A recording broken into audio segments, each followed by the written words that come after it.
Kaka, kuna hili swala la maumbile madogo kwa wanaume. Niulizie dawa ya kukuza ume kwa followers wako kama ipo. Kuna dogo tulimpeleka hospitali kumtahiri miaka ya nyuma, lakini maumbile yake yamebaki vile vile mpaka sasa hivi. Ana miaka 23, dogo ndo anisanua, lakini pia wape ushauri, sio vizuri kumtahiri dogo hospitali, maana kuna makosa mengi sana yanayofanyika kule.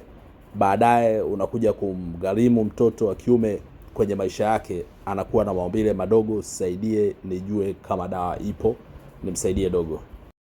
Haya mambo ya kutahiri madogo chini ya umri wa miaka 5 nafikiri tungewaachia wasomi. Huko mtaani vitu viko tofauti kidogo. Ukimtahiri mtoto mapema, mzigo unashindwa kukua yani. Mzigo ukishindwa kukua kwenye hii dunia ya nguruwe, anakuja anakutana na pisi ambayo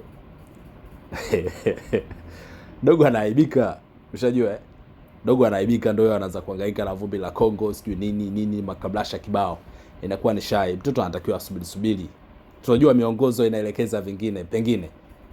Na usikute hata wao wenyewe wanaosema kwamba watoto watahiriwe wakiwa wadogo zaidi, wao wanafuata tu miongozo ya kimataifa, kwa sababu kuwa na hospitali ni swala la kimataifa, wanakusudia kuweka universal standard.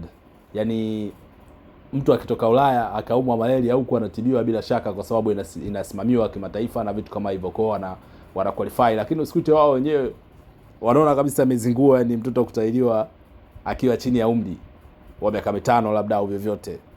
Kadude kana kwa kadogo mwanangu, watu wanaibika huko. Sasa basi tu hata kwa hospitali kwenyewe si fresh tu, haina noma.